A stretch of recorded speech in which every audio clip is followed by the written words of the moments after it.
अभिकर्ता का कमीशन तो वही पड़ा हुआ आज भी। जो रेट आज से 20 साल 30 साल 50 साल पहले थे, आज भी रेट वही है। आज भी रेट वही है। उस समय काम करना आसान होता था क्योंकि लोगों का ट्रस्ट फैक्टर होता था।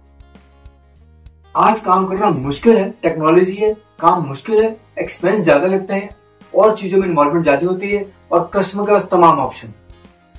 पहले कस्टमर के पास एक ही ऑप्शन होता था, भाई या तो LIC जाऊंगा या तो पोस्ट ऑफिस जाऊंगा और ज्यादा से ज्यादा जाऊंगा तो बैंक जाऊंगा। 3 ऑप्शन था उसके पास।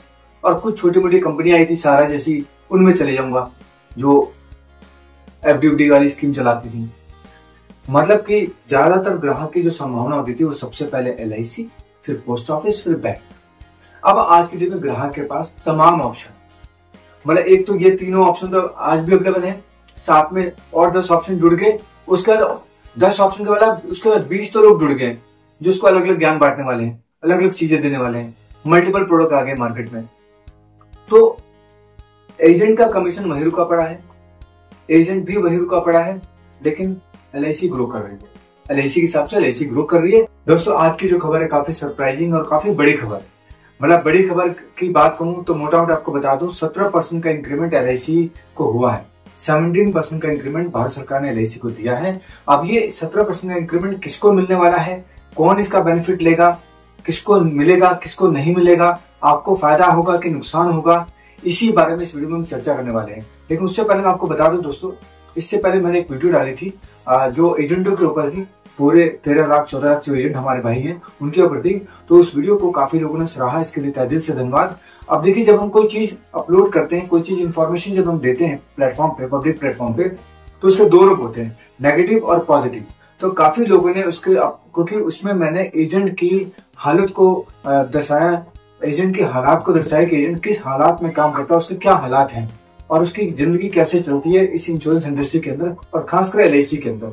तो काफी लोगों ने इसको रिलेट किया और उसको अपने जो भाव है उसको जाहिर किया कमेंट के माध्यम से, और मुझे अच्छा लगा। उसमें चीजें पढ़कर मैंने उसको कोशिश की कि जिन लोगों को रिप्लाई कर सकता है, मोस्टली मैंने सारे रिप्लाई किए और कुछ छूट गए तो उनको भी 1-2 दिन में रिप्लाई कर दिया जाएगा। लेकिन उसमें कहते हैं दूसरे विचार वाले लोग भी थे, क्योंकि सबकी निजी जिंदगी है और सबके निजी विचार है। तो उसमें कुछ लोगों ने लिखा था कि आपने जो LIC के कंपटीशन के ऊपर लॉलीपॉप वाली बात की कि मतलब LIC छोटे छोटे कंपटीशन देकर एजेंटों को फंसाती है, तो ये ठीक नहीं है। क्योंकि LIC छोटे छोटे कंपटीशन इसलिए देती है क्योंकि बड़ा कंपटीशन देगी तो उसमें बड़ा पैसा खर्च होगा और वो पैसा बचा करके LIC हमारे पॉलिसीदारों को बोनस में कंट्रीब्यूशन देती है। तो अगर बड़ा दे देगी तो बोनस कम हो जाएगा। तो ये एक उसमें कमेंट था जिसका मैंने रिप्लाई तो किया है और इस वीडियो में भी उसका रिप्लाई करूंगा, ताकि आप सब लोग भी अपना सहमति जताएंगे कि जो मैं रिप्लाई कर रहा हूँ, जो मैं आंसर दे रहा हूँ सही है कि गलत है। आप अपना समर्थन देंगे, कमेंट के माध्यम से भी दे सकते हैं और वीडियो को लाइक करके भी दे सकते हैं। जैसे आपको ठीक लगे वैसा आप करेंगे। देखिए आज की जो खबर है काफी धमाकेदार है। 17% का इंक्रीमेंट होने वाला है और होने वाला नहीं, हो चुका है। तो अब खबर को हम आगे चलते हैं और मैं आपको पूरे डिटेल में खबर बताऊंगा। तो इस खबर को आगे बढ़ने से पहले आपसे रिक्वेस्ट करूंगा कि अगर आप चैनल पे पहली बार आए तो चैनल को सब्सक्राइब जरूर कर लें, बेल आइकन को हिट कर दें, ताकि इस तरीके की कोई भी खबर आए तो आपको उसकी नोटिफिकेशन मिल सके। तो दोस्तों अगर आपने चैनल को सब्सक्राइब कर दिया है, बेल आइकन को हिट कर दिया, इसके लिए तहे दिल से धन्यवाद।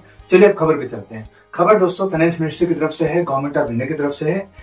15 मार्च को भारत सरकार या फाइनेंस मिनिस्ट्री ने अनाउंस किया कि हम 17% का इंक्रीमेंट देंगे LIC को।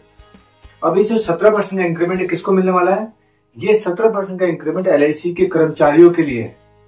ध्यान से सुनिएगा, 17% का इंक्रीमेंट LIC के कर्मचारियों के लिए है। यानी LIC के कर्मचारियों का वेजेस बढ़ा दिया गया है, उनकी जो मजदूरी है उनको बढ़ा दिया गया है। 17% का इंक्रीमेंट किया गया है। अब इस 17% के इंक्रीमेंट से किसको फायदा होने वाला है? 17% के इंक्रीमेंट से 1,10,000 कर्मचारियों को फायदा होने वाला है जो LIC के अंदर काम करते हैं। ये बहुत बड़ी बात होगी। आप लगा सकते हैं कि 17% कितना होता है, मतलब 17% बहुत बड़ा अमाउंट होता है। किसी भी सैलरी के अंदर 17% इंक्रीमेंट होना बहुत बड़ी बात होती है अपने पास। ये जो 17% के इंक्रीमेंट के वेजेस की अनाउंसमेंट की गई, ये 15 मार्च को कर दी गई थी, लेकिन इसको अमल में लाया गया है अभी, मतलब कुछ दिन पहले ही, 1-2 दिन में ही इसको गवर्नमेंट ने नोटिफाई कर दिया है, प्रेस रिलीज कर दिया है कि अब ये अमल में आ गया है। अब इसकी खास बात यह है, एक तो 17% की इंक्रीमेंट जिससे 1,10,000 कर्मचारी को फायदा होगा, और दूसरी बात यह है इसमें कि ये जो लागू होगा, मतलब ये जो पैसा मिलने वाला है, ये मिलेगा 1 अगस्त 2022 से। आप लेके चलिए अभी हम 2024 में बैठे हैं, यानी 1 अगस्त 2022 से ये लागू होगा।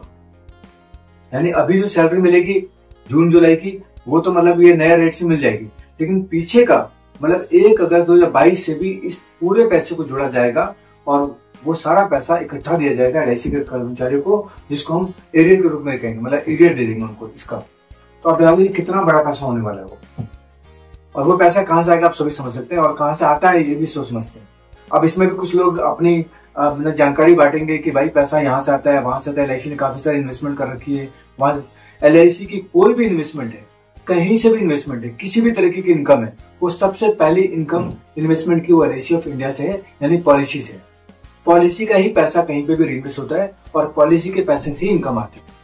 तो ये तो अपने दिमाग में मान लीजिए कि LIC का हाउसिंग फाइनेंस की बात करें, LIC के और स्टॉक मार्केट में पैसे की बात करें, LIC के और इन्वेस्टमेंट कंपनी में बात करें, बैंकों में इन्वेस्टमेंट की बात करें, तो सबका जो मूल है, सबका जो आधार है, सबका जो बेस है, वो LIC की पॉलिसी है। पॉलिसी से जो पैसा आता है वही पैसा वहां पे इन्वेस्ट किया जाता है और उसी पैसे से इनकम आती है। तो मेन बात समझ में आ गई कि पॉलिसी ही है सब कुछ, मतलब एजेंट ही है सब कुछ जो ला रहा है। तो यहाँ पे ये जो लागू हुआ 1 अगस्त 2022 से लागू हुआ। अब आप समझ लीजिए कि कितना पैसा बंटने वाला है LIC के कर्मचारी को, उनके मतलब घर में तो मतलब कह लीजिए जश्न का माहौल बनने वाला है, उनकी दिवाली बनने वाली है, क्योंकि एक तो अगस्त से मिलेगा, वो भी 2022 से, और हम बैठे हैं 2024 के अंदर। अब बात करते हैं पैसा कितना होने वाला है। तो पैसे की बात करें तो इस वेजेस से, मतलब ये जो महंगाई भत्ता दिया जाएगा, ये जो मजदूरी दी जाएगी, महंगाई भत्ता नहीं कहेंगे इसको, मजदूरी कहेंगे, इस वेजेस से LIC को 4000 करोड़ का भार आएगा। 4000 करोड़, 4000 करोड़ का भार आएगा। अब लेके चलिए, अभी तक जो LIC जो तनख्वाह बांटती थी अपने कर्मचारी को, वो तनख्वाह थी 25,000 करोड़। अब ये जाएगा 29,000 करोड़ पे, और पीछे का एरियर भी दिया जाएगा। तो आप लेके चलिए, ये जो 29,000 करोड़ है या 4,000 करोड़ का भार है, ये भार आएगा किसके ऊपर? ये पैसा कहां से आने वाला है? ये पैसा दोस्तों पॉलिसी से आने वाला है। अब यहाँ पे मेरे भाई ने कहा, मेरी बहन ने कहा कि जो लॉलीपॉप आप देते हैं LIC इसलिए देते हैं कि बोनस का रेट कम ना हो जाए, क्योंकि ज्यादा पैसा बांटेगी तो बोनस में इम्पैक्ट पड़ेगा। आप मुझे ये बताइए, जो 29,000 करोड़ बंटने वाले हैं, ये जो 4,000 करोड़ का भार आ गया, इससे क्या बोनस पे इम्पैक्ट नहीं पड़ेगा? 17% का इंक्रीमेंट, और पीछे 2 साल से लागू होगा।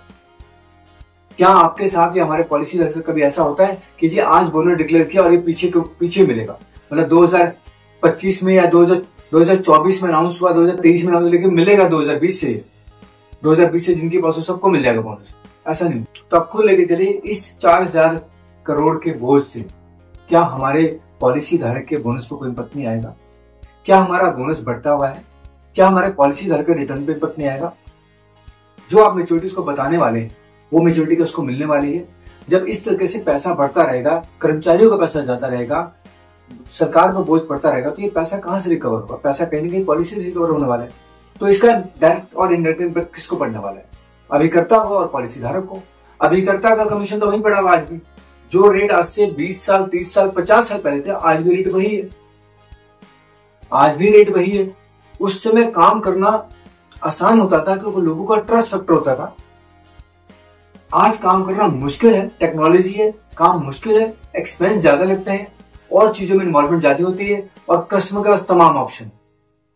पहले कस्टमर के पास एक ही ऑप्शन होता था, भाई या तो LIC जाऊंगा या तो पोस्ट ऑफिस जाऊंगा, और ज्यादा से ज्यादा जाऊंगा तो बैंक जाऊंगा।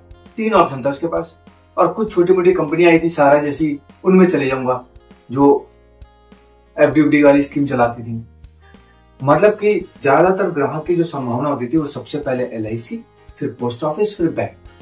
अब आज की डेट में ग्राहक के पास तमाम ऑप्शन, मतलब एक तो ये तीनों ऑप्शन तो आज भी अवेलेबल है, साथ में और 10 ऑप्शन जुड़ गए, उसके बाद 10 ऑप्शन के बाद उसके बाद 20 तो लोग जुड़ गए जिसको अलग अलग ज्ञान बांटने वाले हैं, अलग अलग चीजें देने वाले हैं, मल्टीपल प्रोडक्ट आ गए मार्केट में। तो एजेंट का कमीशन वही रुका पड़ा है, एजेंट भी वही रुका पड़ा है, लेकिन LIC ग्रो कर रही है। LIC के हिसाब से LIC ग्रो कर रही है, तभी तो अपने एम्प्लॉय की सैलरी बढ़ा रही है। और इस सैलरी की खास बात है दोस्तों, 2022 से तो लागू होगा, ये हर 5 साल में बढ़ता है। इससे पहले 2017 में बढ़ा था और अब बढ़ गया 2022 में, मतलब 22 पे इम्प्लीमेंट होगा, यानी 5 साल ही हो गया। 2024 में लागू किया गया, लेकिन 2022 से चलेगा, तो हर 5 साल पे पैसा बढ़ता है। तो आप लेके चलिए, क्या हर 5 साल पे अभिकर्ता को या पॉलिसीधारक को कुछ मिलता है क्या एक्स्ट्रा? कुछ एक्स्ट्रा मिलता है क्या? ये पैसा कहीं न कहीं पे हमारे पॉलिसी धारक का, और इस पॉलिसी धारक को लाने वाला हमारा अभिकर्ता है, तो उसको भी तो कोई कंट्रीब्यूशन देना चाहिए यार। ये आप कमेंट में डाल के बताइए, क्या आपका कंट्रीब्यूशन बनना चाहिए नहीं बनना चाहिए?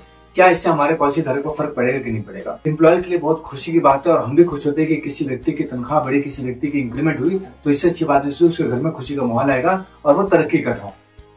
लेकिन कभी भी ऐसा नहीं होना चाहिए कि किसी और को दबा करके वो तरक्की की जाए, या किसी और को अनदेखा करके तरक्की की जाए। जिसके वजह से वो तरक्की हो रही है उसको भी उसका कुछ हिस्सा देना चाहिए। अब ये देने का माध्यम क्या हो सकता है ये मुझे नहीं पता, ये तो सरकारें जानेंगी, ये LIC जानेगी कि कैसे हम एजेंट को डिस्ट्रीब्यूट कर सकते हैं, कैसे हम पॉलिसी धारक जिससे कि एजेंट मोटिवेट हो, पॉलिसी धारक खुश हो ताकि उसको पॉलिसी दे। ये तो LIC के ऊपर है।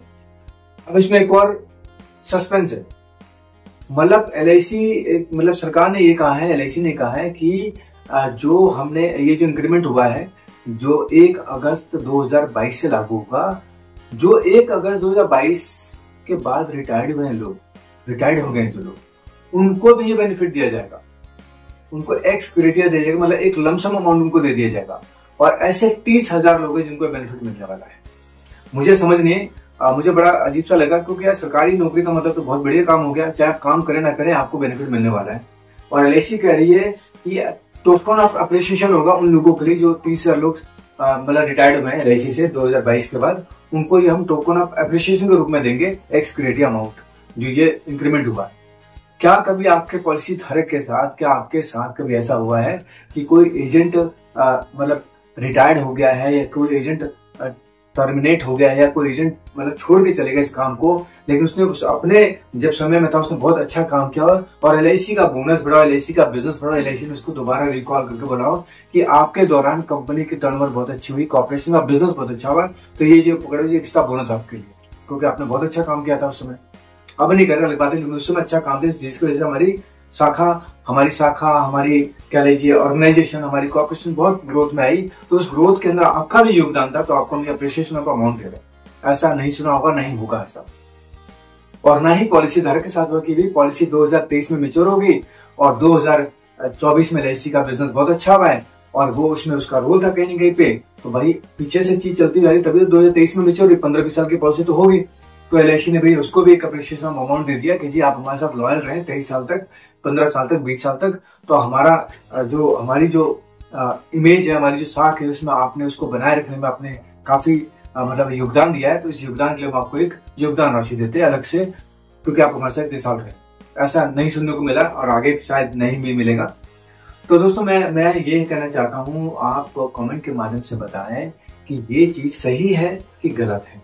मतलब सही तो है, लेकिन तनख्वाह बढ़नी चाहिए, उसमें कोई दिक्कत नहीं है, लेकिन क्या पॉलिसी धारक के ऊपर इसका इम्पैक्ट आएगा कि नहीं आएगा, उसकी मेजोरिटी पे, उसके बोनस पे, क्या अभिकर्ता के ऊपर इसका इम्पैक्ट आएगा कि नहीं आएगा? क्योंकि पॉलिसी पे रिटर्न कम आएगा तो अभिकर्ता को पॉलिसी कम मिलेगी।